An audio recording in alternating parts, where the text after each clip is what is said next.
ಗೌಡ್ರೆ ಬ್ಯಾಟಿ ಸಿಕ್ತ್ರಿ ಗೌಡ್ರೆ.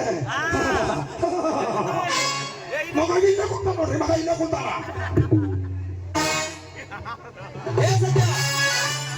ನಿಲ್ಲಲೇ ಸತ್ಯ.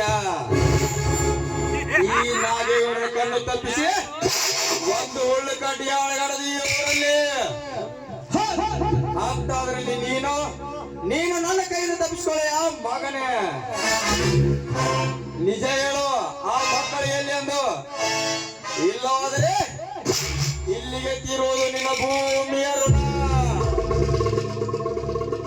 ಈ ಭೂಮಿಯ ಋಣ ತೀರಿಸುವುದು ನಿಮ್ಮಂತ ಬಂಡ್ರ ಕೈಯಾಗಿದ್ದಿದ್ರ ಆ ದೇವರು ಅಂತ ಮ್ಯಾಲಾಕಿರ್ತಿದ್ದ. ನಿಮ್ಮಂತ ಬಂಡ್ರಿಗೆ ಹೆದರಿ ಸತ್ಯವನ್ನ ಸತ್ಯ ಹೇಳಿದರ ಈ ಸತ್ಯ. ಸರಳ ಮಾತಿಗೆ ಪಂಗಡ್ರಿ ಗೌಡ ಮಗ ಇವ.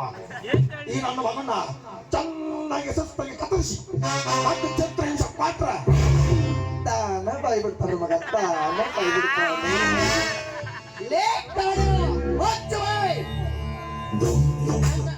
ನನ್ನನ್ನ ಜೀವಂತ ಸೊಟ್ರು ಅದೇ ಭಯ ನನಗೆಲ್ಲೋ, ನನಗೆಲ್ಲ. ಲೇ ಸತ್ಯ, ಎಷ್ಟು ಸೊಕ್ಕಿನಿಂದ ಮಾತನಾಡ್ತೀಲಿ. ನನ್ನ ಕೈಯಾಗ ಸಾವಿನಿಂದ ಒಡೆ ಸಿಕ್ಕರು ಸಹಿತ ಇಷ್ಟು ಸೊಕ್ಕಿನಿಂದ ಮಾತಾಡ್ತೀಯ ಅಂದ್ರ ಲೇ ಕಾರ್ಯ. ಈ ಮಗನ ಕೊಂದ್ರ ಈ ಸತ್ಯನ ಬಾಯಿಂದ ಆ ಸತ್ಯ ಹೊರಗೆ ಬರುವುದಿಲ್ಲ. ಹಂಗೇನಾದ್ರೂ ಆದ್ರೆ ನಾಳೆ ಆ ಮಕ್ಕಳು ಬೆಳೆದು ದೊಡ್ಡವರಾಗಿ ನನಗೆ ಕಂಟಕವಾಗಬಹುದು. ಲೇಖನ ಎತ್ತಕೊಂಡಲ್ಲಿ ಮಗನ ನಮ್ಮ ಕತ್ತಲ ಕೊನೆಗೆ. ಇನ್ನು ಮುಂದೆ ಈ ಹಸ್ತಿನಾಪುರಕ್ಕೆ ನಾನೇ ಹತ್ತೂರಯ್ಯ.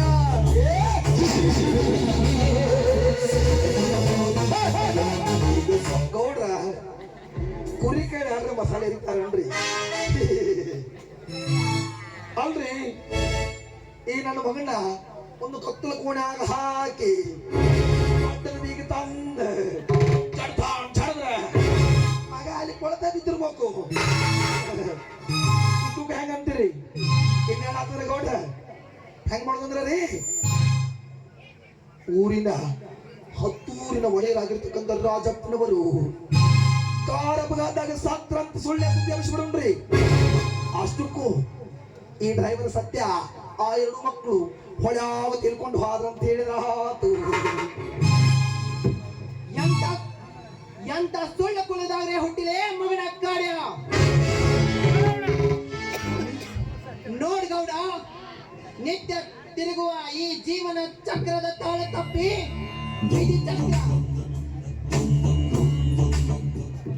ವಿಧಿ ಚಕ್ರ ತಿರುಗಾಟ ಶುರು ಮಾಡಿದ್ರ ಮೊದಲ ಹೆಣ ಬೀಳೋದು ನಿಮ್ಮಂತ ಕೆಟ್ಟ ಸುಳಿ ಮಕ್ಕಳದು. ಮರಿಬ್ಯಾಡ್ರಿ ಇದನ್ನ.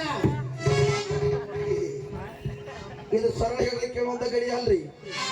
ಏ ನಿಂಗ್ಯ ಬರ್ಲಿ ಮಗ ನೀವನ್ನ.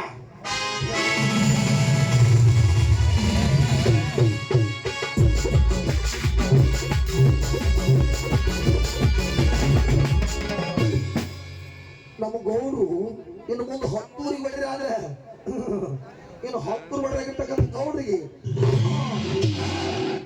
ನಾವು ಒಬ್ಬ ಕಾರ್ಕೋಣ ಬರ್ಲಿ.